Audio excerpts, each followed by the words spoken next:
Good evening to all present. On behalf of the Legal Aid Clinic of NLIU Bhopal and the Legal Aid Society of Campus Law Center, I welcome all of you to the panel discussion and report launch on the topic caste and gender violence. This report is a collaborative effort of the Legal Aid Society of Campus Law Center and the Legal Aid Clinic of NLIU Bhopal, which highlights the need to look at gender-based violence and specifically sexual violence from the lens of caste. We realize that intersectionality often gets overlooked in deliberations of law, and hence thought it was very important to prepare a document that addresses the very violent nexus of caste and gender. Our efforts led to the formulation of this report titled Caste and Gender Violence, which looks at the law, its adequacies and inadequacies in firstly recognizing and then also addressing the multiple discriminations faced by Dalit women.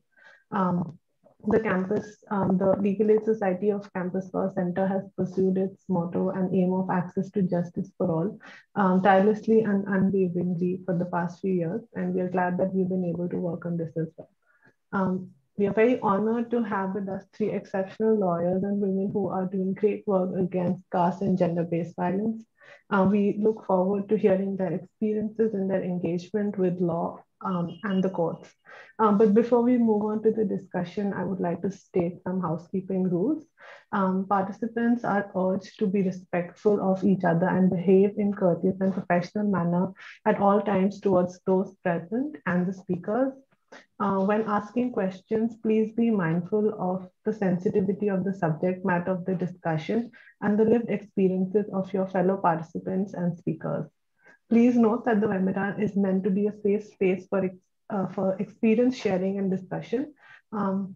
Should personal experiences be shared, we urge participants to keep what is said confidential and behave with kindness and consideration when responding.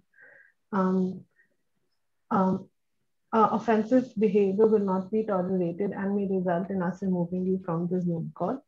Nonetheless, the Legal Aid Society of Campus Law Center and the Legal Aid Clinic of NLI Bhopal are not responsible and denies liability for the offensive conduct of any individual participant. With that, I now invite the teacher convener of Legal Aid Society Campus Law Center, Dr. Kshitij Kumar Singh, to give his kind words on this launch. Thank you, Misbah, and I must congratulate both the societies. I mean, Legal Aid Clinic, NLIU Bhopal, as well as Legal Aid Society, Campus Law Center, DU. And I welcome all the esteemed speakers who have that very experience which may reflect that how sensitive this matter is and what has been done so far. So I welcome Disha Wadekar ma'am, Rajni Saron, and Manisha Mashal for their esteemed presence here. And I hope that this very discourse will throw light on the variety of issues which are involved in it, and it must be meaningful for all the new students or the students who are in learning process to grab something to work upon. So let me, just ponder over something on this very issue. This very report, which is titled as Caste and Gender Violence Report. So this very subject is very sensitive, there are so many laws which has been there, human right, revolutions which have also, paid thrust upon it. But despite the fact, we have not seen so much change, in the mindset of the people, because when we talk about either gender violence or caste violence, our sensitivities vary from situation to situation. Like if we have any other conviction regarding any interest, we dilute that very concept if it is happening to someone else. So this is a clear, you can say lack of the sensitization, realization as a human being that what could be the, behavior which should, exemplify that how an individual will appreciate the value of the individual that has been not that much, improved upon. That is why we are seeing so much violence around us. And despite, a long time, which has been, backed by various laws as well as human rights instruments, this is not being happening on the ground. So what are the potential obstacles This is the main thing which you have to ponder upon. You have to make research upon that. You have to link what are the various factors which are responsible for that.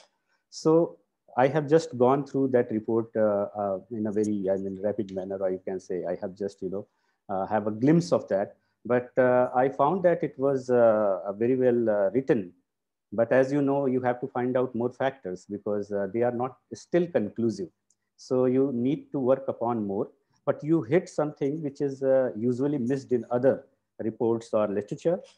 That is, how the system is taking these issues.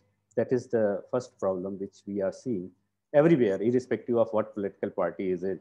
So how the system should be realized, or I mean, that must be pushed to take these issues more seriously.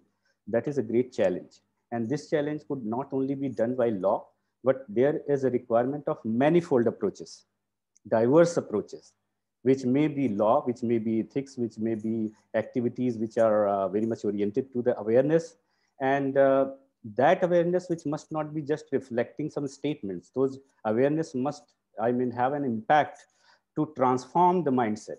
So how can you do that? How can you, I mean, get the people realize that these are the human values which must always be respected?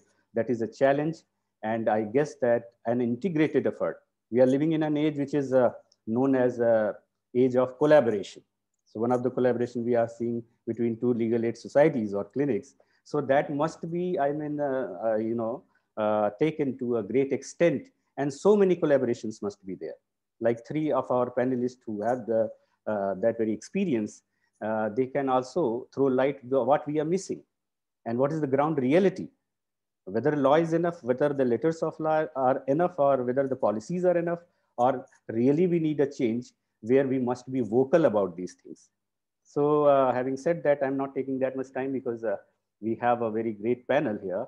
So I must congratulate for this very event. And I'm just handing it over to Ms. Bah to take further, proceedings. So thank you. Thank you very much. Thank you so much, sir. I would now like to invite Ms. Shuli Mandroi, who is the Joint Secretary of the Legal Aid Clinic of NLIU Bhopal, to give her input.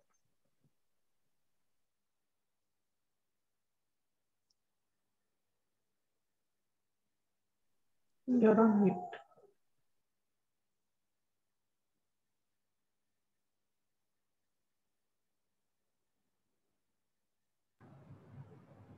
Hi, am I audible now?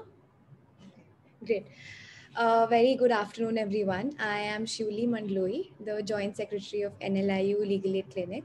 And on behalf of NLIU Legal Aid Clinic, I would like to thank Legal Aid Society of Campus Law Center for collaborating with us, preparing this report and making this event possible. I would also like to express my gratitude to all the panelists present here for taking out their time to launch our report and educate us on this issue of caste and gender-based violence. We at NLIU LAC started a new initiative called Project Pukar with the aim of spreading awareness about socio-legal issues that affect people living in our society. And in order to equip the general public with the knowledge of law and enable them to raise the right and relevant questions. Our decision to collaborate with Legal Aid Society of CLC was made under this very banner. However, it was the unfortunate Hathras incident which led to the drafting of this report. Now, as most of you must be aware, the Hathras incident was where a young 19-year-old girl was gang raped by four men of upper caste society in her village, and she ultimately succumbed to her injuries 14 days later. It was in the light of this news that both the teams at LAS and LAC decided to collaborate and highlight the atrocities of the ongoing violence inflicted upon people of marginalized communities, especially the women. This report being launched here today discusses the origin and the causes and the impact and the consequences of caste and gender-based violence and the way forward from here. I'm very glad to express that people on our team got the opportunity to work with Legal Aid Society, and our efforts have today culminated into this report, which will lead, I'm hoping to a very fruitful discussion by all our panelists here. That being said, I will not take more time of this session today, and I would like Ms. Bar to please continue forward. Thank you so much, Rudy. With that, I would now like to release the report on behalf of both the societies. We will be uploading the PDF version on the chat box so everyone can have access to it. We will also be uploading them on our website, the link of which we will be sharing in the chat as well. And Shweli will share the link to the Google Drive that has more reports by Project Pukar. So everyone can have a look at that. Now moving towards the webinar, I would like to introduce our speakers. We have with us Ms. Disha Wadekar. She is an independent advocate practicing before the Supreme Court. She has recently represented in the Hathras case before the Supreme Court, demanding an independent court-monitored investigation. She has appeared in the Subhash Mahajan review case, demanding a review of the Supreme Court judgment that diluted the Atrocities Act in 2018. This review restored the original provisions of the Atrocities Act. She is currently representing the complainant family in Dr. Payal Tadvi's suicide case. She's also representing Radhika Vermula in the Supreme Court in a PIL seeking directions for preventing caste discrimination in higher education institutions. She has also worked as a legal associate at the chambers of Senior Advocate Indra Jaising on constitutional matters. She has previously headed a legal resource center set up under a project by the London School of Economics. She has also worked as a consultant advocate with the National Law University, Delhi, and as a legal advisor to the Center for Women's Development Studies, Delhi. We welcome you, ma'am. Our second speaker is Ms. Rajni Soren. She is a lawyer and activist who works for the Human Rights Law Network on issues related to forest rights and practices in Chhattisgarh High Court. She is based in Bilaspur. She is also the Joint Secretary of the People's Union for Civil Liberties in Chhattisgarh. She has a vast experience in human rights issues, forest land rights, and reproductive health rights. She has also assisted Chhattisgarh High Court as amicus curiae in various matters. She is a graduate of Nalsar, Hyderabad. Our final speaker is Ms. Manisha Mashal, who is a grassroots anti-caste activist, an orator, and a singer. She comes from a small village in Haryana and is the first generation lawyer in her family and has 2 degrees to her name, a bachelor's of and master's of arts in women's studies. She is a spirited Dalit activist and a founder of Swabiman Society in Haryana. The Swabiman Society is working with the aim to improve socio-economic status of deprived communities through a rights-based approach and advocacy. It is working for Dalit girls and women for leadership and the empowerment and ensuring gender equality and self-independence. With this, I would like to invite Ms. Manisha Mishal to give her speech.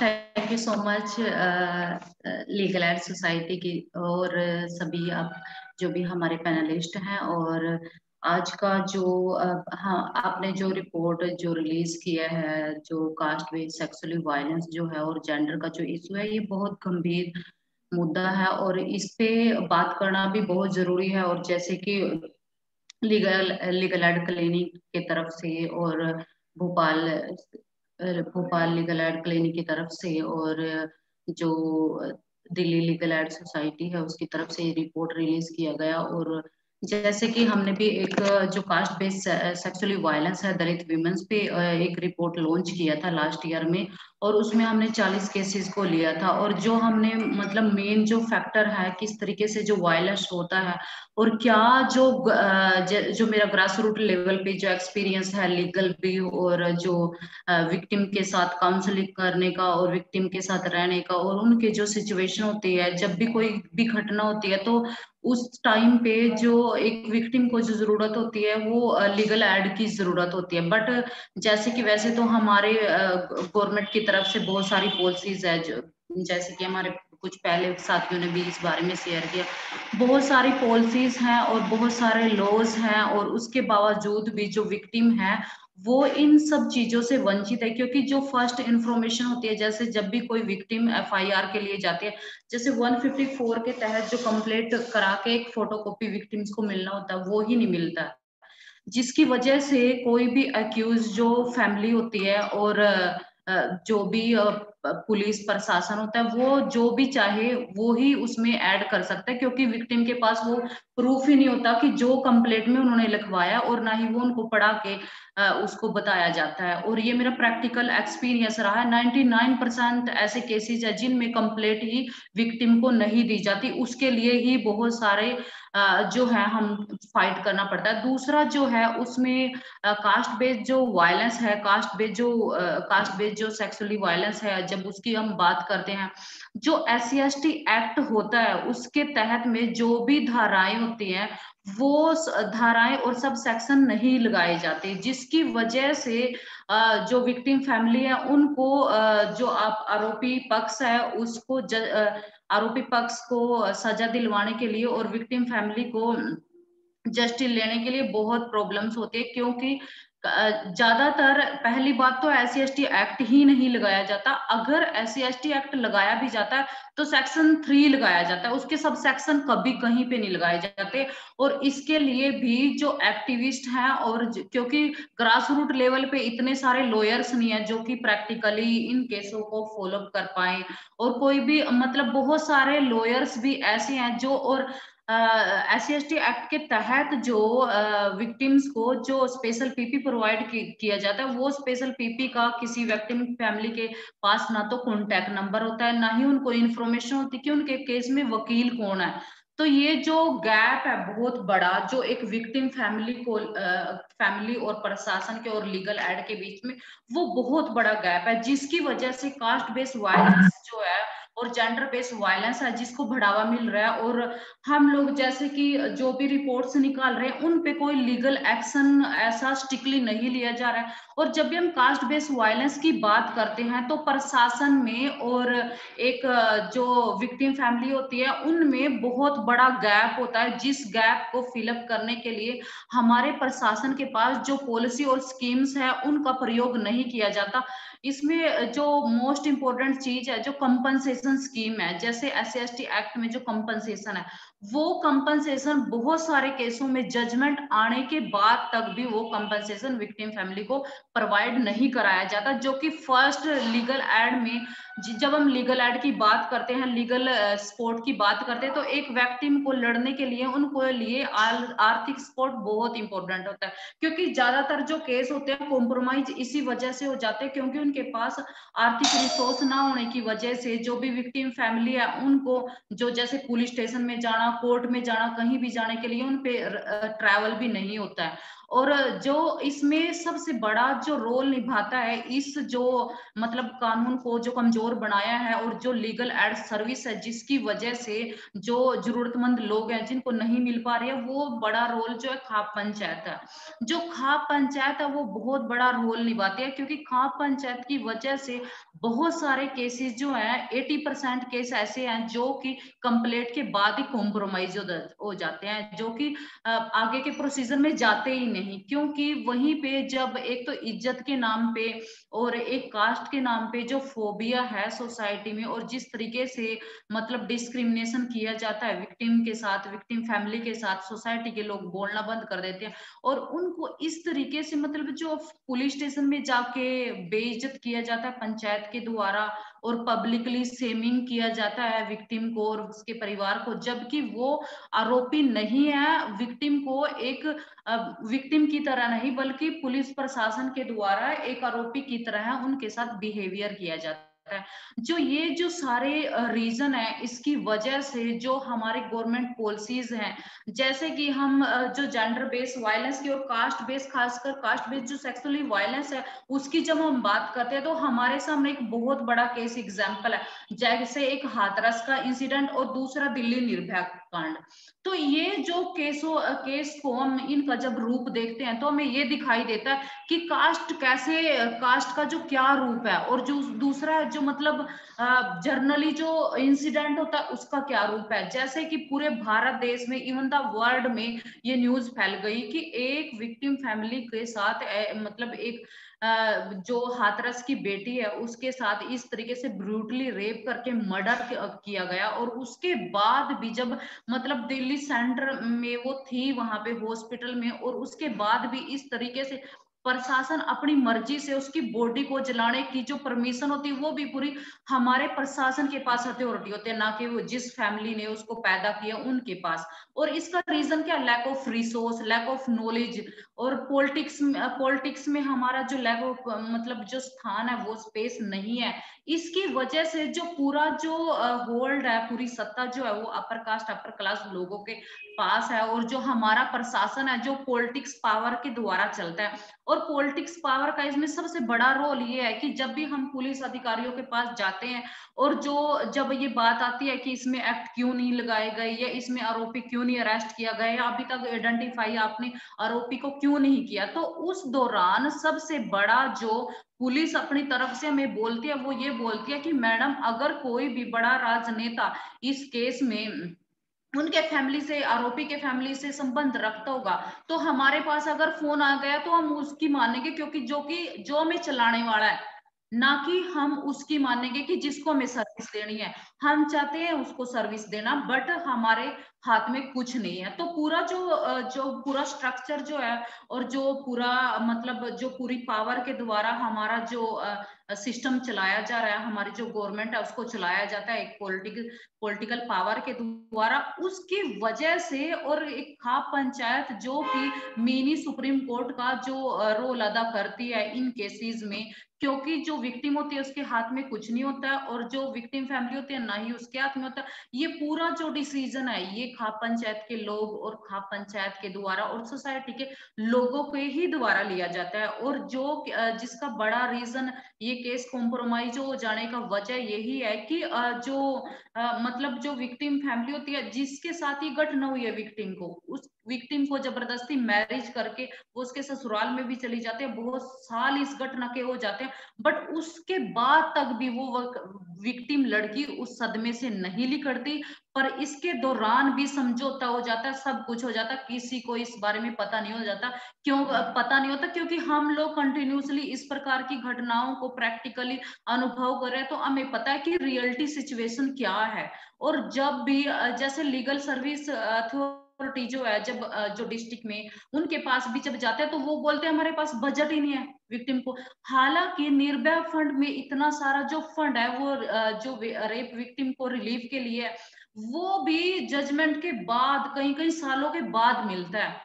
और ना कि जब incident होता है या जब case चल रहा था उस दौरान उनको कोई भी इस तरीके की हेल्प नहीं मिल पाती। जैसे कि अभी लास्ट ईयर का लॉकडाउन के दौरान ही एक इंसिडेंट हुआ था यहीं कि हमारे हरियाणा के कुरुक्षेत्र का एक गांव है, 13 साल की बच्ची को एक 50 साल के व्यक्ति ने 1 साल तक रेप किया, और उसके बाद उस बच्ची को बच्चा हुआ। और फिर उस बच्ची मतलब लॉकडाउन के दौरान उनकी फैमिली पे खाने के लिए भी कुछ नहीं था, हॉस्पिटल आने जाने के लिए कुछ नहीं था। हालांकि पोक्सो एक्ट में जो प्रोविजन दिए गए हैं उनका बिल्कुल इम्प्लीमेंट नहीं होता। ये जो क्लिनिक खोले गए हैं डालसा, जो ये जजमेंट थी निर्भया कांड के बाद जो जजमेंट आया था उसके दौरान की हर जो डिस्ट्रिक्ट में जो ये क्लिनिक खोले गए हैं, तो उनका हमने पूछा कि विक्टिम लड़की को रखना है उसके लिए जो एसपी डीएसपी भी जो होते हैं वो भी ये बोलते हैं कि हमारे पास कोई ऐसा संसाधन है, ना ही ऐसा कोई सेंटर है कि जहां पे हम ऐसी लड़की को रख सके। सिर्फ नाबालिग बच्चों को रखा जा सकता है ऐसी विक्टिम के लिए। जो रिहेबिलिटेशन का जो स्कीम है वो तो उसका इम्प्लीमेंट तो 0 पॉइंट है, 1% भी नहीं है। क्योंकि जो ये स्कीम्स बनाई गई है, जब ऑलरेडी हमारे प्रशासन के पास इतना सारा फंड है और उस फंड को रिलीज नहीं किया जाता प्रैक्टिकल में, क्योंकि उनको केसों को ज्यादातर हमारे प्रशासन का जो इन्वॉल्वमेंट होता है उन केसों को कॉम्प्रोमाइज कराने में होता है, ना कि स्कीम का एंटाइटलमेंट के लिए होता है, उस स्कीम को विक्टिम तक पहुंचाने के लिए होता है। तो ये जो बहुत बड़ा, और वो विक्टिम फैमिली को जबरदस्ती सिविल हॉस्पिटल में रखा गया जब तक उसकी डिलीवरी नहीं हुई। क्यों? एक ये मतलब एक तो उसके साथ एट्रोसिटी हुई है, एक तो उसके साथ अत्याचार हो रहा है, कास्ट बेस भी हो रहा है, जो प्रशासन के द्वारा जब इंसिडेंट के लिए हम प्रशासन के द्वारा सहयोग के लिए जाते हैं, प्रशासन भी किस तरीके से उनके ऊपर वायलेशन करता है, ये बहुत इंपॉर्टेंट मतलब गंभीर विषय है, क्योंकि प्रशासन के द्वारा भी स्टिल वायलेंस किया जाता है, और जिसको कहीं पे काउंट, जिसके खिलाफ हम कहीं पे बात भी नहीं कर सकते, क्योंकि प्रशासन अधिकारी खुद बोलते हैं कि आप जो करना चाहते हो वो कर सकते हैं, हमारे पास ये रिसोर्सेज नहीं है। तो जब हम इस तरीके की रिपोर्ट भी निकालते हैं, जैसे हमने भी जो रिपोर्ट रिलीज की थी, उसमें मतलब 62% ऐसे लोग थे जिनको 62.2% फैमिलियां ऐसी थी जिनको इन इंसिडेंट के बाद अपने गांव, अपना घर छोड़ना पड़ा, रिलोकेट होना पड़ा, और जिसकी वजह से एक अपनी पहचान को मतलब खत्म कर देना। ये जो वायलेंस है, जो कास्ट बेस्ड जो सेक्सुअली वायलेंस है, ये वायलेंस जो है इन विक्टिम को उनकी जो रियल आइडेंटिटी है उसको खत्म करने का बहुत बड़ा काम करता है, क्योंकि जो उनकी पहचान है वो पूरी तरीके से डैमेज हो जाती है, उनको रिलोकेट होना पड़ता है, और जिसका पूरा जिम्मेवार प्रशासन होता है, क्योंकि प्रशासन अधिकारी जो विक्टिम फैमिली लड़ना चाहती है उसको रेगुलरली समझौता करने के लिए प्रेशराइज किया जाता है, जिसके कारण ही इन फैमिली को रिलोकेट होना पड़ता है या फिर केस में कॉम्प्रोमाइज करना। अगर आप केस में कॉम्प्रोमाइज कर लोगे तो आपको उस गांव में, उस जगह पे, उस शहर में स्पेस मिलेगा रहने के लिए। अगर आप कॉम्प्रोमाइज नहीं करते तो आपको रिलोकेट होना पड़ता है, और रिलोकेट होने के बाद जो फैमिली को मतलब एक तो गरीबी इतनी है, उनके पास खुद का डेली का वेजेस जो गुजारा करने का वही संसाधन है, और जब आप रिलोकेट हो जाओगे तो आपको पूरा संसाधन जो है एक घर से, एक जगह से दूसरे जगह पे जाके पूरे संसाधन जुटाने पड़ते हैं, और जो कि विक्टिम फैमिली नहीं जुटा पाती, तो फिर उनको कहीं ना कहीं मतलब बहुत सारी फैमिली ऐसी हैं जिनके मदर या फादर को सुसाइड भी करना पड़ता है, और जिसकी वजह से ये वायलेंस, इसकी कई सारी फॉर्म्स और बढ़ जाती हैं। और बेसिकली हम जब कास्ट बेस्ड सेक्सुअली वायलेंस की बात करते हैं तो इसमें मतलब चार तरफा जो भेदभाव जो है दलित वीमेंस को झेलना पड़ता है। एक तो उनके खुद के घर में जो वायलेटेड होती हैं इन घटनाओं के बाद, दूसरा गरीबी के कारण और प्रशासन के द्वारा, और तीसरा पॉलिटिकल पावर जो कि पंचायत के रूप में उनको केस में समझौते करने पड़ते हैं, और जिसकी वजह से उनके मेंटल हेल्थ केयर की कोई बात नहीं करता। अगर आप केस देख रहे होंगे और केस का डॉक्यूमेंट्स देखोगे तो उसमें दिखाया जाएगा कि बहुत बार विक्टिम की हो चुके हैं, बट प्रैक्टिकल में एक बार भी एक विक्टिम लड़की को काउंसलिंग नहीं दी जाती है, ये सच्चाई है। और जो भी हमारा जो प्रशासन है इनको पूरे तरीके से लीगल तौर में ये सब चीजें कर रहा है, बट इन पे कोई, हम लोग रिपोर्ट निकाल देते हैं बट उस पे प्रैक्टिकली लीगल एक्शन कुछ हो नहीं पाता, जिसकी वजह से हमारा जो प्रशासन है ये पूर्ण रूप से इस चीज को रेगुलरली करता जा रहा है। और ये जो अगर इसका सबसे बड़ा रीजन क्यों हो रहा है ये वायलेंस, क्योंकि जो कास्ट बेस्ड सेक्सुअली वायलेंस है और जेंडर बेस्ड जो सेक्सुअली वायलेंस है उसका सबसे बड़ा होने का रीजन ये है कि जो स्कूल एजुकेशन है, स्कूल एजुकेशन में जैसे कि हम लोग विजिट करने के लिए एक स्कूल में गए थे परसों, तो बच्चों को यही नहीं पता था कि जेंडर क्या होता है। और जेंडर जब हमें स्कूल में जब हमें 5th तक पढ़ाया जाएगा, 10th तक पढ़ाया जाएगा, उस कक्षा में हमें जेंडर के बारे में नहीं पता, लिंग भेदभाव के बारे में नहीं पता, लिंग क्या है और उसकी हमारी आइडेंटिटी को, तो इसी वजह से जो LGBTQ के जो मुद्दे हैं उनको निकारा जा रहा है, और वो आइडेंटिटी जो है बाहर आने में बहुत मुश्किल हो रही है, क्योंकि जब हमें यही नहीं बताया जाता है, क्योंकि स्कूल से ही हम एजुकेशन लेने के लिए जाते हैं, और स्कूल ही एक ऐसा प्लेटफॉर्म है जो लर्निंग प्लेटफॉर्म होता है, और जहां पे जेंडर एजुकेशन लैक मतलब जेंडर एजुकेशन का तो नाम ही निशान नहीं है। अगर आप मास्टर करोगे तब आपको जेंडर एजुकेशन मिलेगा। जैसे मैंने वीमेन स्टडी किया तो उस दौरान भी मुझे लिंग भेदभाव, बस मैंने यही पढ़ा था कि लिंग भेदभाव क्या है, एक लड़का और एक लड़का, एक लड़का और एक लड़की, बाकी और इतने जेंडर है उनके बारे में कौन पढ़ाएगा। और जेंडर स्टडी जो है, जो विमेन स्टडी सेंटर है, वहां पे भी उनको खुद जो टीचर्स थे खुद को ये पता नहीं था कि इस प्रकार के जेंडर कितने प्रकार के होते हैं और किस किस प्रकार से इनके ऊपर वायलेशन होता है, क्योंकि जो टीचर भी है पढ़ाने वाले वो खुद नहीं है इस बारे में पढ़े हुए। अगर आप प्रैक्टिकल वर्क कर रहे हो तब आपको पता चलेगा कि किस किस प्रकार से जो जेंडर वायलेशन हो रहा है और उस जेंडर वायलेशन का रीजन क्या है और क्या कैसे लोग उसको फेस कर रहे हैं, वो आपको प्रैक्टिकली अनुभव से पता चलेगा, ना कि हमें एकेडमिक अनुभव से इसके बारे में पता चलेगा। एकेडमिक प्लेटफॉर्म जो है एक लर्निंग प्रोसीजर है और वहां पे जेंडर के बारे में बहुत कम नॉलेज दी जाती है, इसलिए हमें इसके लिए मतलब जेंडर स्टडी के लिए हमें फर्स्ट क्लास से शुरू करने के लिए जेंडर स्टडी डिमांड करना चाहिए, बहुत जरूरी है। जेंडर और कास्ट बेस्ड जो स्टडी है वो हमें फर्स्ट क्लास से शुरू करने का डिमांड करना चाहिए और ये एकेडमिक ही ये डिमांड कर सकता है और इसी से इसका सोल्यूशन हो सकता है, ना कि बाकी सारी योजनाएं कानून बन जाए उनका इम्प्लीमेंट कैसे होगा जब लोगों को प्रॉब्लम्स के बारे में ही नहीं पता होगा। जब प्रॉब्लम्स के बारे में पता होगा जब भी लोग सोल्यूशन की तरफ जाएंगे। प्रॉब्लम तो ये है कि लोगों को पता ही नहीं है जेंडर क्या है, तो सबसे बड़ा रीजन तो यही है। उसके बाद जब लोगों की सेंसिटिविटी ही नहीं है, फिर तो हम चाहे कितनी रिपोर्ट्स निकाल ले, कितनी ही योजनाएं बन जाए, तो सोल्यूशन नहीं होगा। इसी के साथ मैं मेरी वाणी को विराम देती हूँ। Thank you so much. Thank you so much Manisha ma'am, आपने हमें बताया कि कितनी सारी चीजें हैं जो हमें पता ही नहीं है, जो असली में ग्राउंड लेवल पे होती है, और स्पेशली लॉ स्टूडेंट्स को बहुत ही सीखने को मिलेगा ये सुनकर। With that, I would now like to invite Ms. Rajni Soren to begin. Thank you.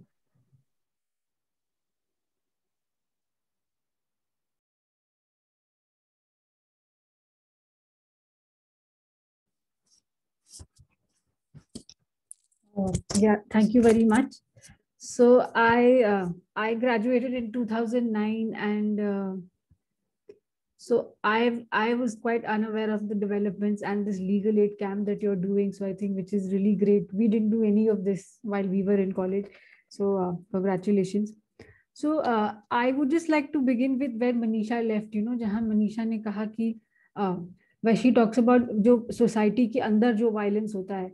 So I think there is also this tendency among lawyers, including myself, that when some violence takes place, we look at the state, and there is this whole thing of blaming the state, and for the right reasons, because you want to hold the government accountable for not registering FIR, or you want to highlight how caste is entrenched within the policing system and within the administration, which I think is fine, but we must not forget that the reason for all of this violence comes from the society that we live in, and it is the society that is responsible for this kind of violence, and we should not shy away from the truth of the society that we're living in. And this reminds me of something that I heard a senior Dalit activist talk about recently. This is, Mr. Balchitta Kishore from Odisha, senior Dalit right activist. He recently said how when the George Floyd incident happened, right, in the US, and when you saw the response to it in the US, there were so many people on the streets. I mean, so even if you discount the number of, say, white supremacists in the US, the fact that so many people took to the streets and the fact that so many people raised their voice against it, and it said something about their affirmation and about their worldview and about the world that we want to live in. So I think that is something sorely missing in our country. And this is something that all of us, I think, find lacking. Yeah, so moving on to law, I see that your report is focused on caste violence against Dalit women. So I will speak more about indigenous women. I come from Chhattisgarh and I represent tribal women in court. So if you look at the history of violence against tribal women, and I think even Dalit women, if you look at the history, right, legal history, तो ये violence का history आपको 80s से दिखता है ना, मतलब उसके पहले तो आपको मतलब कोई लीगल हिस्ट्री भी नहीं नजर आती है कि इन हमारे मतलब इन लोगों के साथ किस तरीके का वायलेंस हुआ, वो तो लीगल हिस्ट्री में भी नहीं है कि केसेस उस समय होते भी नहीं थे. तो it's just a thing of here say that weave heard things like कि उस जमाने में the forest department would commit atrocities against tribal women, or you hear things, but they were never legally challenged and there were no criminal cases. So for decades we're talking, yeah. So the main violence against indigenous women has been in the name of, say, development, the development model, and for suppressing autonomy and counter-insurgency measures, whether it's in the Northeast or in central India. So I think as far as legal challenges to this violence is concerned, it started in 2000s for tribal women, especially that I'm talking. And I think the first case for tribal women, I think, was in 2000. So I'll basically briefly recount some successful legal cases. Yeah. So I think the first case that comes to my mind when you talk about indigenous women is the Salwa Judum case in 2011, when the Supreme Court outlawed this whole civil war situation in Chhattisgarh, and the Supreme Court said that you cannot arm civilians against the Maoists, so to say. And so in that process, there were murders, there were like burning of villages, and there was massive displacement in Bastar, where about, they say, like 2 lakh people had to leave their village because of this violence by the state. So when that case came up before the Supreme Court, it was quite a speedy case, so to say, in the Indian context. So it was filed in 2007, and the decision came in 2011. So in this case, apart from the broader Salwa Judum case, there were 3 rape cases in that particular petition, which was by the paramilitary forces, etc. So in those 3 cases, what the Supreme Court did was it directed a CBI investigation. Now that CBI investigation was directed in the year 2011, and finally it took like 7 years for the CBI to investigate that case. Yeah. So in 2018, the CBI filed a charge sheet, and what it said was that out of these 3 incidents of rape, there is 1 rape case in which the victim's testimony से rape prove होता है, और physical medical evidence से भी rape prove होता है, but she has not identified those specific paramilitary forces. So they eventually didn't file a charge sheet against anyone. So that was 1 case. And for the other 2 cases, that they said that the women's their statement is not reliable. So ये 2011 का ये था. And आपने Soni sorry जी के बारे में सुना होगा, जो सीनियर आदिवासी एक्टिविस्ट हैं. उनका केस भी 2011 में हुआ था. उनका भी केस कस्टडी में सेक्सुअल वायलेंस का केस था, जो मतलब मेडिकल एविडेंस के through it was established, like the medical evidence affirmed the fact that she was subjected to custodial violence, and that case is still pending in the Supreme Court. Yeah. So all these 2 cases that I'm talking about were before the Nirbhaya amendments, है ना? तो जब निर्भया के जब amendments to 2013 में आए, so there was this very specific change that was brought about in criminal law, which was with regard to when a policeman or a person in authority rapes someone in his custody. So for that, there has been an enhancement of punishment, and then your section 166, which makes a registration of FIR mandatory. So all these sections came about in 2013. तो उसके बाद भी जो है बस्तर में 2 cases हुए हैं sexual molestation का, रेप एंड सेक्सुअल मोलेस्टेशन के केसेस, ये 2015 में हुए हैं. तो उस वक्त जो है ये क्रिमिनल लॉ अमेंडमेंट आ गया था, and I think this was the first FIR in the country. So 2 FIRs were registered. So in both these FIRs, what had happened was that in one case, the women, so the sexual molestation was part of this counter-insurgency operation where they go into the villages. So the molestation included things like, the CRPF would,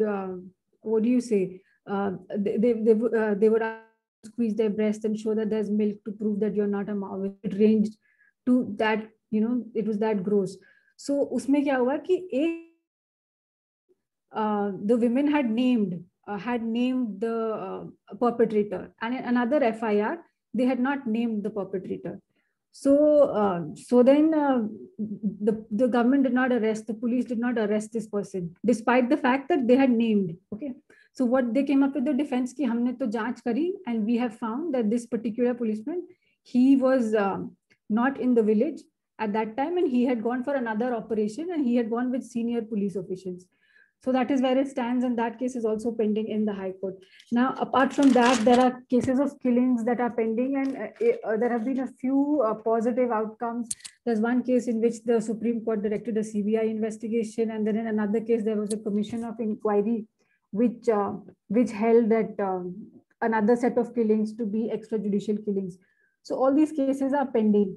Yeah. So I think that for a lot of these cases, the main prayer is to ask for an independent investigation or a CBI investigation.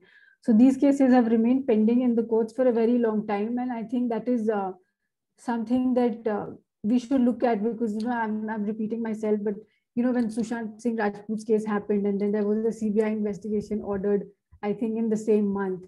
So we were all like, we have like so many cases in the high courts and Supreme Court, and nothing is moving. Yeah, so there is that bit, I think. And I think that when we speak of violence, I think there's also a lot of socio-economic violence that we speak of on the part of state when it comes to, denying indigenous women their socio-economic rights. So I think there's this one case I'd like to talk about is in 1979, when the government was aggressively following this family planning scheme. They were population control measures were implemented across the country. So what happened was that the government of Madhya Pradesh at that time, they brought in a law which said that, okay, you want to control the population, you do it for the rest of the country, but don't do it for a particular type of tribal women who were called particularly vulnerable tribal group. There is a subcategory. So there was a complete ban on sterilization for these women. So that ban stayed on the statute books for, say, 30 years now. I mean, more than 30 years.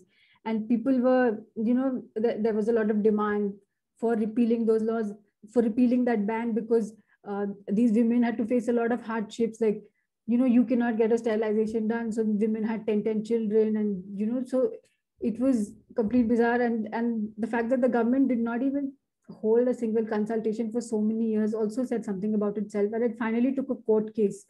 And then finally, I think in 2018-19, the High Court struck down this ban.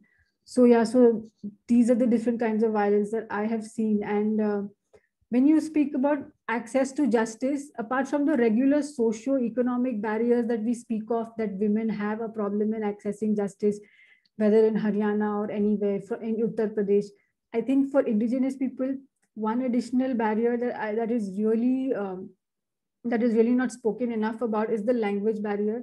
So, for example, where I come from, Gondi is the main language. So if you look across courts, I mean, in the High Court, there is not one Gondi speaking lawyer. And it's the same in the district courts as well. So it's a really weird situation where the judge does not speak the language, where the lawyer does not speak the language. And you have these translators, which is not really officially, there's no real system in place for these translators in courts over there. So I think that is something that needs to be looked at. And I also think that this is also an indication of how, what should I say, how the law, in the field of law, there is a hegemony of the upper caste and of the non-minority groups that you've spoken so well about in your report, I think, the first 4 pages. So I think that is something that is there. And I think you asked me to speak about our personal experience. I think, like everybody else, I mean, doing this kind of work is not easy. And I mean, it's nothing compared to the struggles of the people that we defend. But in the field of law, it's very difficult. And then what can I say? As long as you're not in jail, you're lucky. So yeah. So thank you. I'll end with that. Yeah. Thank you so much, Rajni ma'am, for highlighting the problems faced by Indigenous women in accessing justice, and also tracing the legal history of sexual violence cases. I think the procedural lapses in these cases stand really in contrast with the kind of progressive judgments that we read in our classrooms, in our law schools, and it's really telling of how little implementation there actually is. With that, I would now like to invite Ms. Disha Wadekar to speak. Thank you.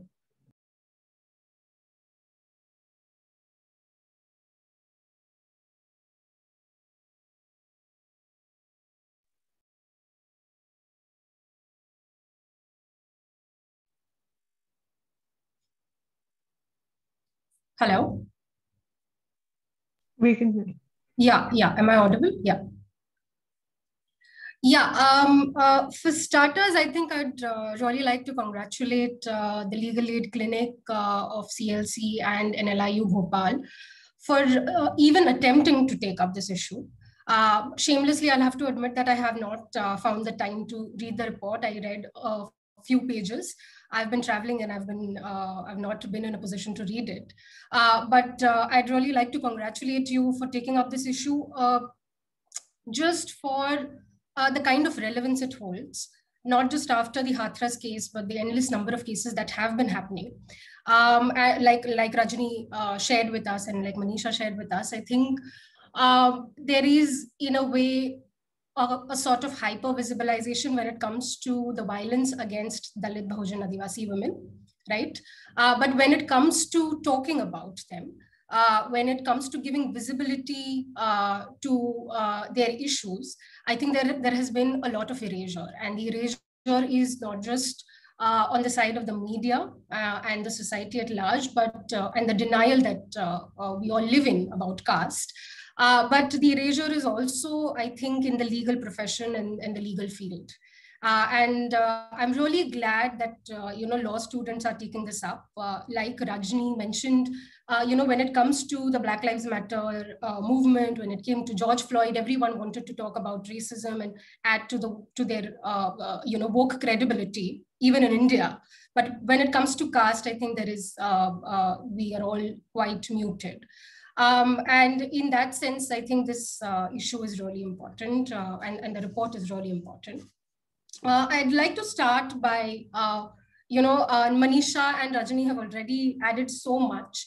I think with their experiences, working on these cases, and like I rightly pointed out, the kind of implementation, and in practice, if you see the law in practice, it really doesn't come to the rescue of Dalit, Bahujan, Adivasi women. But I'd like to start by do my bit by deconstructing a few notions and a few ideas. And I would say that I'd like to give 3 disclaimers, starting with the topic, which is caste and gender violence. I think let's start with understanding that caste and gender violence are not isolated silos. Gender violence is embedded in caste, right? And the caste system, actually gender violence is a function of the caste system, the caste social order, right? And any kind of patriarchy and understanding of patriarchy in the Indian context, in the Indian soil, cannot happen if one doesn't understand caste and Brahminical patriarchy, right? So patriarchy is Brahminical patriarchy in this land. And one needs to understand it in that sense. Moving on, I think the second idea that I'd like to deconstruct is that let's start with understanding that caste in itself is law, right? As law students, we are all taught the modern normative law. We are taught that law is good, right? But let's talk of a lawless law in the form of caste, right? This nation and the soil has seen that kind of lawless law, the kind of law that we do not identify with. As law students, one of the first principles that we learn is rule of law, which is equal protection of law and equality before law.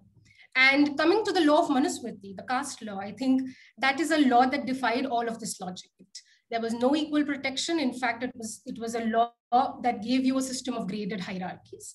It was a law that gave you patriarchy. It was a law that gave you a system of inequality, right? A system of oppression. So let's start with this understanding and a basic understanding of, if we understand law as a set of rules and principles that govern an ordered society, then that set of rules and principles in this land has always been caste. Right?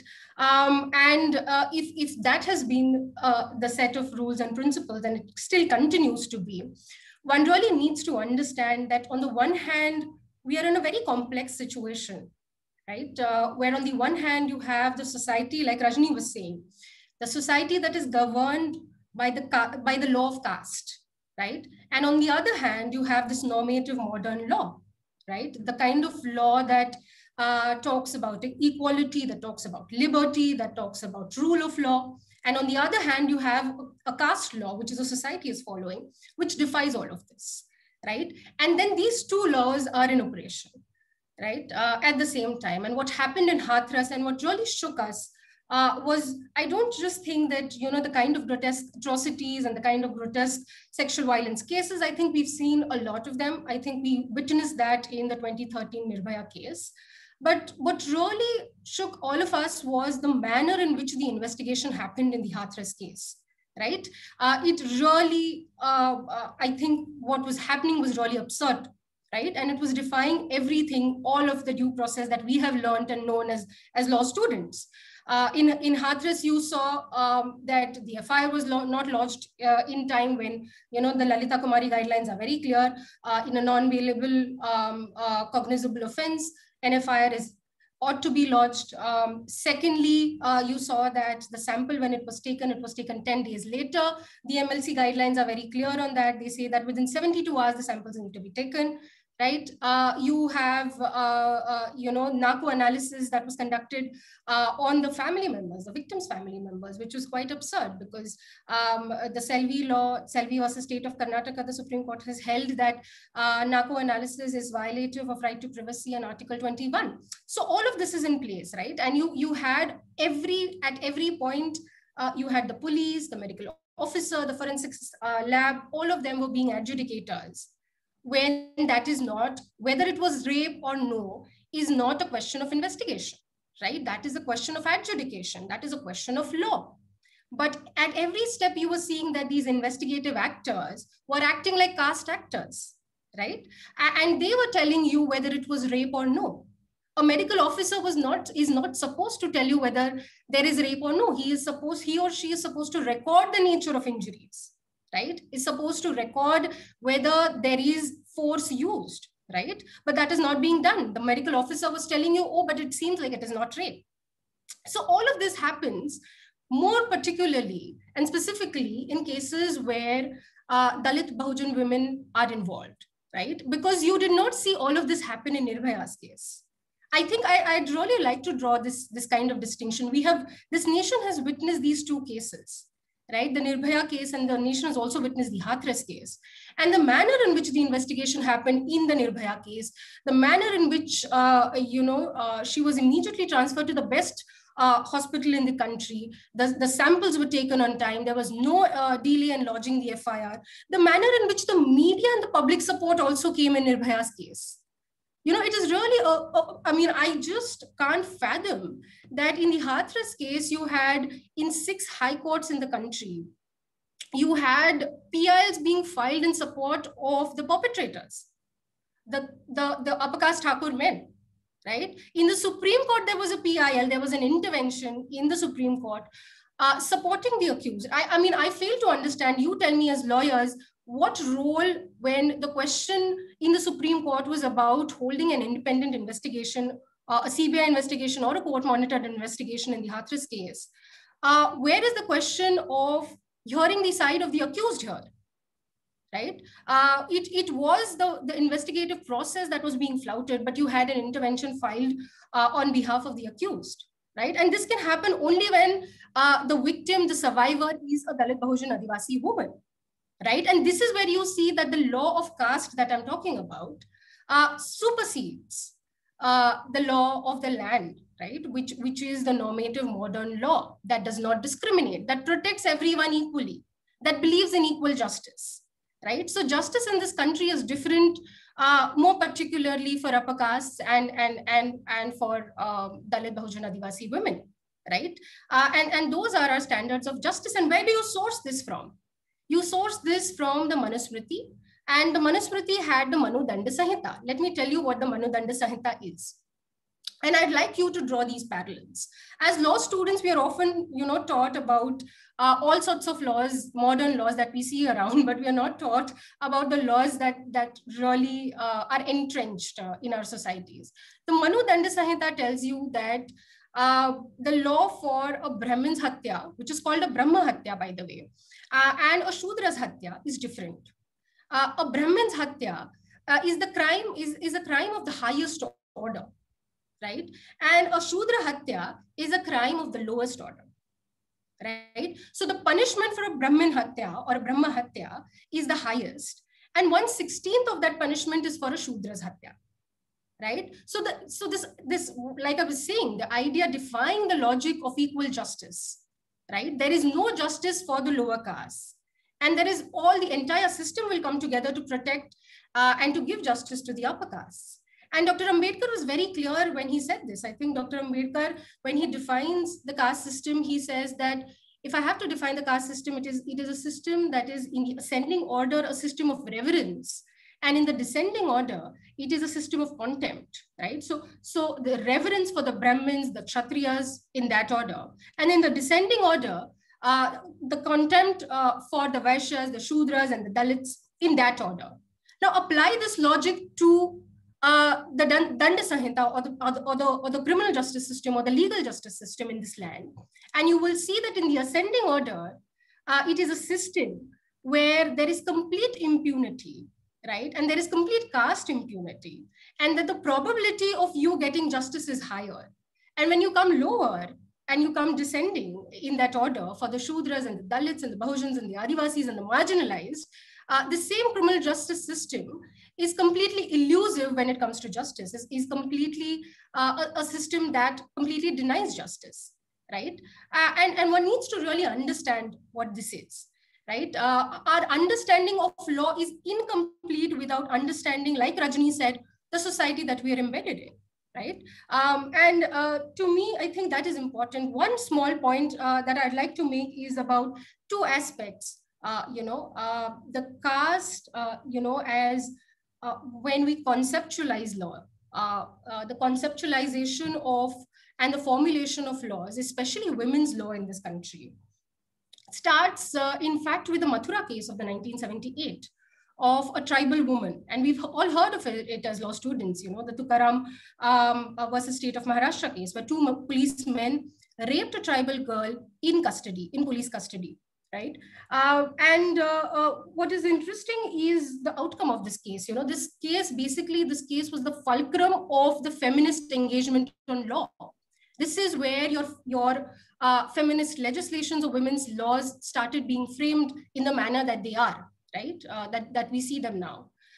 This Mathura case is where in the lower court, there was conviction. The High Court upheld the conviction again. And Mr. Tukaram, who's a policeman who raped Mathura, went to the Supreme Court. And the Supreme Court says that Mathura is a shocking liar. Mathura, a tribal girl who was raped by two policemen in custody, is a shocking liar. Why? Because she did not scream while she was being raped, right? And this is when it created a lot of uproar, and you had Upendra Bakshi and others write to the Chief Justice. This is the apex court saying that. And this brings me to the kind of imagination of a Dalit Bahujan woman, right? That her story is not to be believed. She is a promiscuous woman. Her sexuality is meant to be exploited.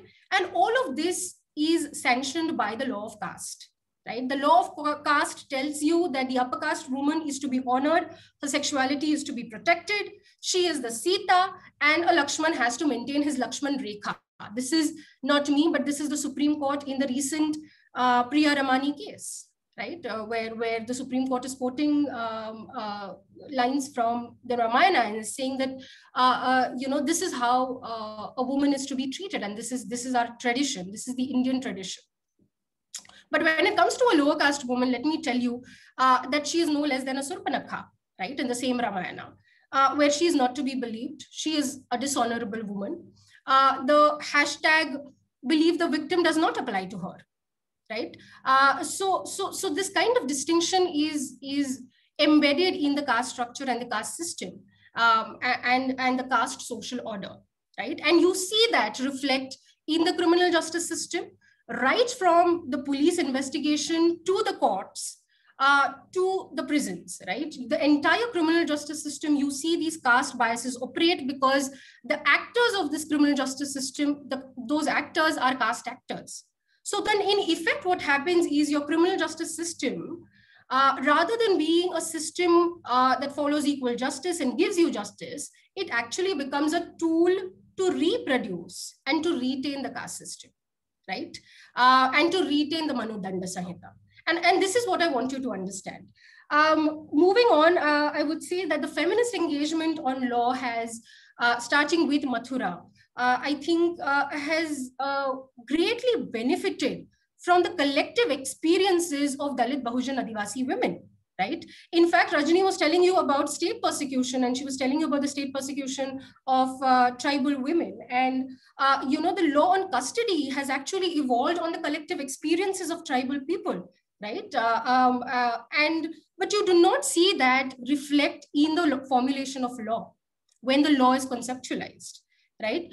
You do not see that when the entire discourse on safe workspaces started with Bhavri Devi, right? But when you see that reflect, do you see that reflect in the Vishakha guidelines? Do you see the stories of Bahujan women, their experiences reflect in the POSH Act, the Sexual Harassment at Workplace Act? You do not.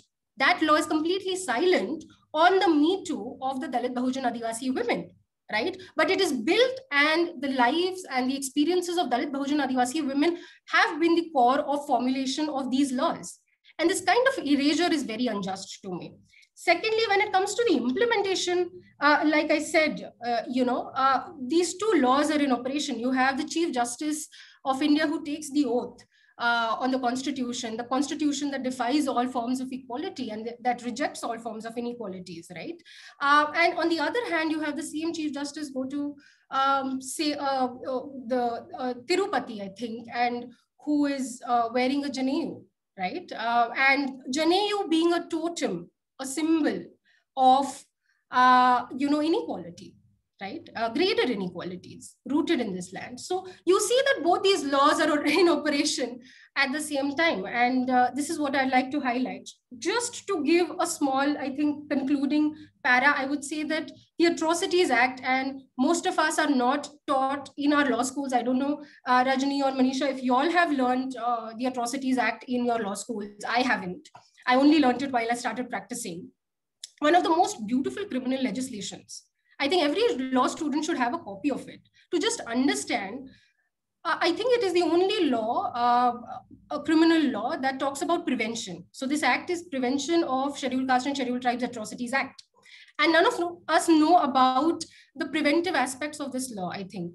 It is also a brilliant law when it comes to restorative provisions that Manisha was talking about, when it comes to compensation, rehabilitation, all of these things.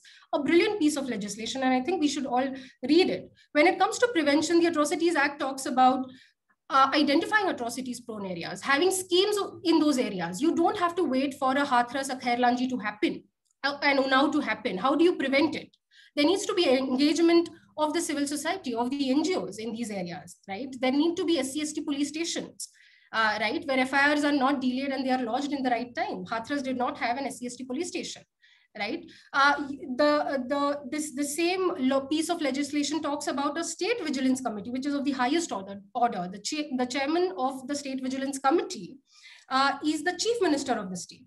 And he or she is supposed to hold a meeting every 6 months with, I think, the relevant ministries, the Social Justice Ministry, Home Ministry, etc. And they're supposed to monitor the atrocities cases that have happened in the last 6 months.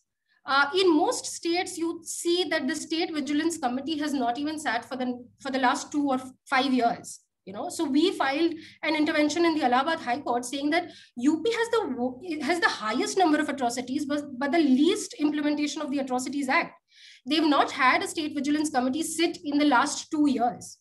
They haven't identified atrocities prone areas, which is mandatory, but they haven't done that, right? There aren't district vigilance committees. Every district again is supposed to have a district vigilance committee where atrocities cases are monitored.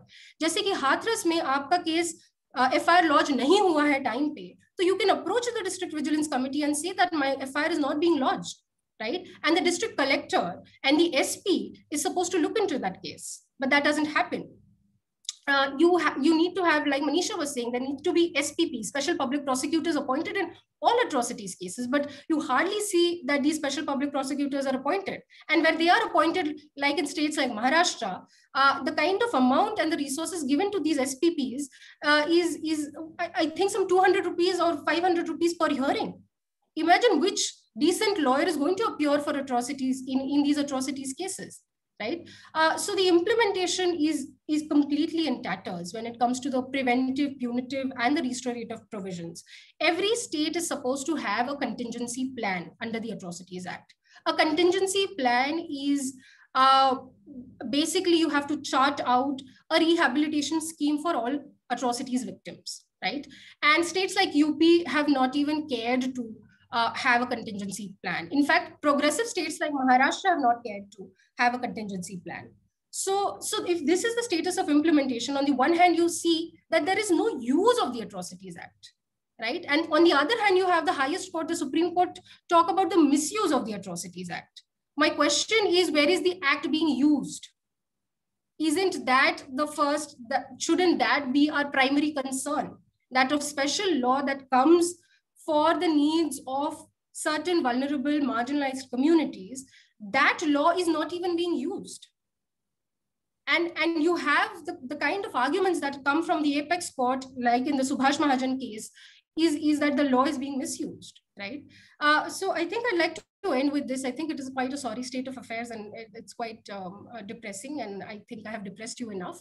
But hopefully, I think initiatives like yours should create a decent discourse around this. Yeah, and we need to do a lot of work. Yeah, thanks. Thank you so much, Disha ma'am, for firstly deconstructing the notions of caste and gender, and also highlighting the nexus of casteism and patriarchy that continues to plague our judiciary, unfortunately, and also highlighting the various ways in which impunity exists in the criminal justice system. I know we've exceeded our time by quite a lot. I just if the speakers are okay, can we open the floor for maybe some questions? We've already exceeded time, so if you're comfortable with it, maybe 5 minutes.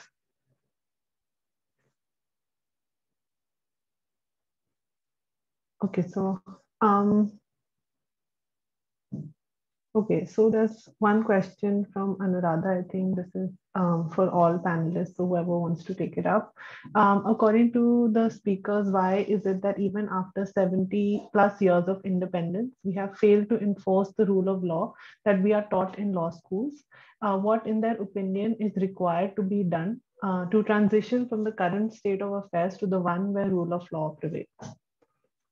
Anybody?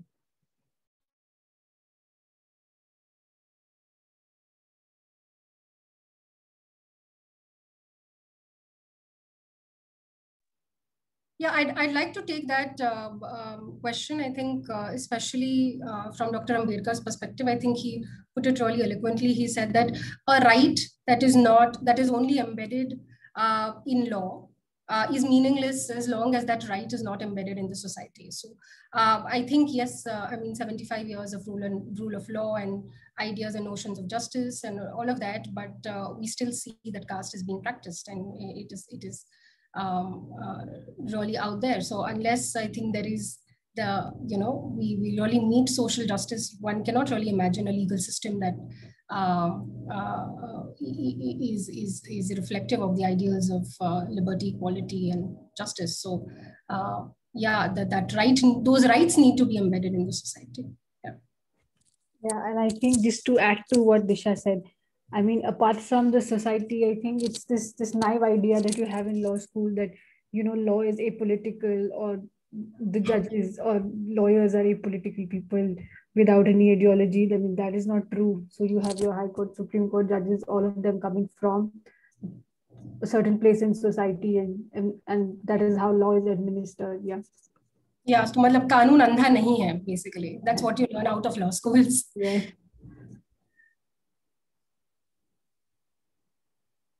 Okay, so we have another question by Pooja Kumari. She's asking that it was only after this case and amended initiated by the government in section 376 and some more sub clauses were added, the judgment of Supreme Court was criticized a lot. Can we say that in the Tukaram case, where the accused was freed by the Supreme Court only because of lack of clauses in section 375, the victim did not get justice because she was a Dalit woman, and hence there was a biased perception that had been made by the session court. So is it because of the perception, or more because there wasn't enough in the IPC to recognize that kind of violence? One can say, so that has, I mean, it's a really nice question. I think one can say that it is over the years that the law has developed, and the law at that point was not equipped in that sense, and it hadn't evolved. The rape law hadn't evolved the way it had. It has now, but I think the idea of disbelieving a Dalit Adivasi victim is the same. I think it hasn't changed. The same thing happened in Hathras, the same thing happened in Khairlanji, but you see a different turn of events, especially at the time of Hathras. The rape law was amended to 2018. Amendment was right there, right? But you saw a different set of rules for Dalit Bahujan women's cases and Savana women's cases. You know, the CGI sexual harassment case, I think I'd like to talk about that a bit. In that case, the victim was a Dalit woman, right? And the manner in which we've all seen, I don't really need to go into that, the manner in which it was dealt with. And then we also have the Priya Ramani case, and we're all, there is a lot of accolade, and we're all talking about it, and we're celebrating it. But when it comes to the kind of the legal battle of an upper caste woman, and the legal battle and the structural barriers that a lower caste woman also faces, I don't think it's just the biases, it's just not the mentality in place, it's also the structures, right? And a lot of structural barriers that we face. And I think, like Rajni was saying, I think access to justice, we don't even talk about language. You know, the way in which our laws are formulated and the criminal justice system completely works is this complete dismissal of lived experiences of people from different communities, right? These kind of barriers like language and, you know, just information, education, monetary resources, I think play a huge role in getting justice. So I really wonder if Mathura even had a decent lawyer at that point in time, you know? So you had a senior advocate represent in the Ramani case, right? So I really wonder, you know, in Nodeep Kaur's case, the kind of structural barriers that she was facing, you know, the custodial violence that she had to go through, the case is still not being taken up. You know, she's out on bail, but what about the custodial harassment and violence that she has faced, right? And how many of us are even talking about that? So I think, yeah, it's quite different when it comes to an upper caste woman and a lower caste woman. और इसका ही मैं इसमें जोड़ना चाहूंगी इसी question में, जब 2013 में जब निर्भया केस हुआ था, तो उसी के दौरान बनियाखेड़ा गांव में हरियाणा में जींद में एक केस हुआ था। दलित नाबालिग बच्चे को स्कूल में जाते हुए उसका बॉडी को इस तरीके से नोचा गया था और उसका गैंगरेप करके मर्डर कर दिया गया था। उसके पोस्टमार्टम के लिए एम्स में हम लोगों ने धरना प्रदर्शन किया था। यहाँ पे जींद में 15 दिन धरना प्रदर्शन करने के बाद एम्स में पोस्टमार्टम हुआ था। उसके दौरान भी ये बोल दिया था कि कृष्णचंद या कोई भी हॉस्पिटल में डॉक्टर उसका पोस्टमार्टम के लिए नहीं आया था। तो वहां पे भी धरना प्रदर्शन करके हम लोगों को पोस्टमार्टम के लिए डिमांड करनी पड़ती है। और दूसरी तरफ जब भी उसी वक्त पे निर्भया केस को सारी दुनिया जानती है और बनियाखेड़ा गांव के काफी के केस को कोई नहीं जानता। और जिसके इस इंसिडेंट के दौरान बनियाखेड़ा में एसपी डीएसपी ने उसके मदर फादर को डंडे मारे थे, जब डेड बॉडी को लेकर के रोड पे बैठे हुए थे। और पुलिस जबरदस्ती उनका अंतिम संस्कार, जब हम लोग पोस्टमार्टम की डिमांड कर रहे थे और पुलिस चाहती थी कि उसका अंतिम संस्कार कर दे, तो गांव के जितने भी आसपास के गांव थे, वहां के दलित बस्तियों के लोगों ने गांव के रास्ते जो बंद कर दिए थे, उसके दौरान फिर हमने पोस्टमार्टम करवाया था। और उसके बाद भी क्लोजर रिपोर्ट में ये दिया गया था कि जो भी ऐसे इंसिडेंट होते हैं, अगर कुछ हाईलाइट करने की कोशिश करते हैं, तो उनके फैमिली रिलेटिव को उसमें फंसाने की कोशिश की जाती है, क्योंकि इन इंसिडेंट में बड़े बड़े पॉलिटिशियन का हाथ होता है। तो ये जो बड़ा एक सिनेरियो, ये बड़ा एग्जाम्पल है हरियाणा का बनियाखेड़ा गांव में। उसी टाइम पे वो केस हुआ था, इतनी दरिंदगी से उसको गैंग रेप करके मार दिया गया था, और ये बताया गया था प्रशासन के द्वारा कि उसने तो सुसाइड किया था। अगर वो सुसाइड करती तो क्या वो स्कूल में अपना एग्जाम देने के लिए जाती बच्ची? तो मतलब जो पूरा एकदम से, अगर आप सीबीआई इंक्वायरी की डिमांड करते हो, तो सीबीआई इंक्वायरी डिमांड में भी क्लोजर रिपोर्ट में ये दिया, तो रिलेटिव को आरोपी बना दिया जाता है, या फिर मतलब इस तरीके से कि उसने आत्महत्या की है। जो आत्महत्या करेगा उसके जिस्म पे सिगरेट के जड़े हुए निशान होंगे, वो हम उसके खुद एविडेंस थे, पर ये रिपोर्ट में सीबीआई इंक्वायरी में ये बताया गया था। तो इस तरह की सिचुएशन है। तो ये जो बड़ा एक सिनेरियो है कि कास्ट बेस्ड जो वायलेंस है, एक तरफ दलित विमेंस की बॉडी, दूसरी तरफ अपर कास्ट विमेंस की बॉडी, उसको कितनी प्योरिटी दी जाती है और इसे कितना डिसरिस्पेक्ट किया जाता है, ये बड़ा एग्जाम्पल है हमारे सामने। बट बहुत सारे लोग बात करते हैं, अपर कास्ट लोग भी, इस मुद्दे पे, और वो बहुत जरूरी भी है। बट उसके बाद भी लैक ऑफ स्पेस जो हमारी कम्युनिटी का लिए, हमारी विमेंस के लिए, वो तो हमेशा से कमी ही है उसकी। उसको पूरा करने के लिए ना ही कोई लॉ बनाना चाहता है और ना ही कोई ऐसे स्पेस देना चाहता है, जिसकी वजह से मतलब जो हमारे जो स्ट्रगल है, जो हमारी स्टोरी है, वो तो लिखी ही नहीं जाती, और उन पे तो कोई कानून बनाने की बात ही नहीं होती है।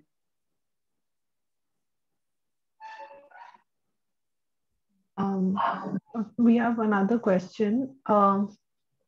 In the orders of Disha Ravi and Priya Ramani, the lower courts have noticed to be quoting Hindu scriptures, even though the basic fabric of the constitution is secularism. And it's the court's duty to ensure that these fundamental values aren't undervalued, because such scriptures have a history of being casteist. Is this not a dangerous precedent that judges have knowingly or even unknowingly set? Anybody?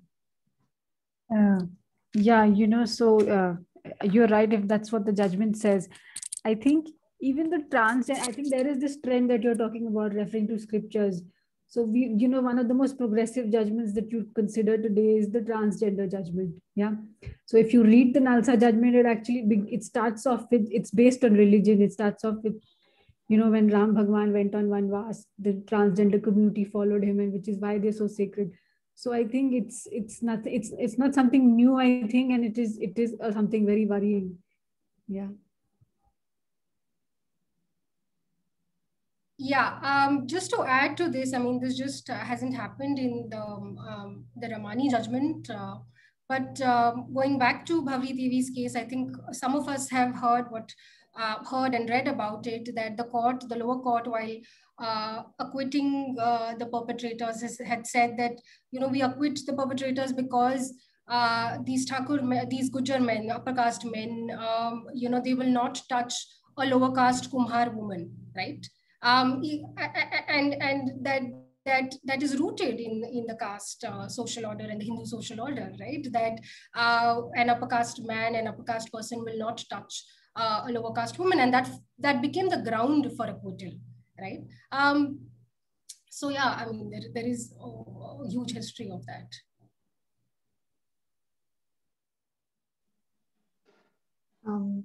Okay, I'll take the last question now, because we've anyway but 30 minutes ahead of schedule, and I understand it's a Saturday and everybody would want to do other things. So the last question is by Raghav, who is asking how laws, especially penal codes and the judicial system, are working against caste, religious minorities, and LGBTQ people. A fairly broad question, but maybe this can be also concluding remarks.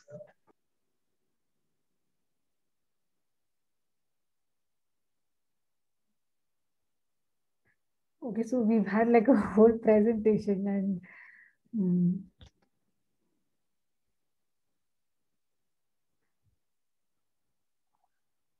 I think all of us have answered this question throughout. So, I mean, it'll just be repeating the same. So.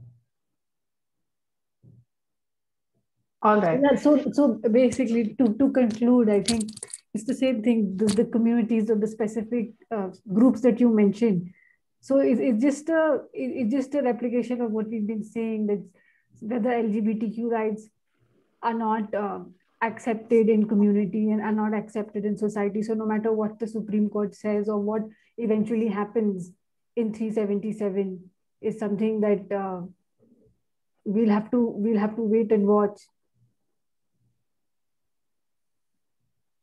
Okay, thank you. There were a few more questions, but I think we can end at this. So with that, we come to the end of this webinar. On behalf of both the Legal Aid Clinic of NLIU Bhopal and the Legal Aid Society of Campus Law Center, I would like to express a deep sense of appreciation for our speakers who gave us their time and effort.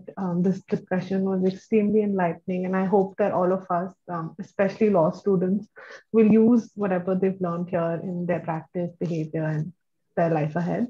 I'm also very thankful to NLIU Bhopal for collaborating with the Legal Aid Society of Campus Law Center for this support. Thank you all for joining.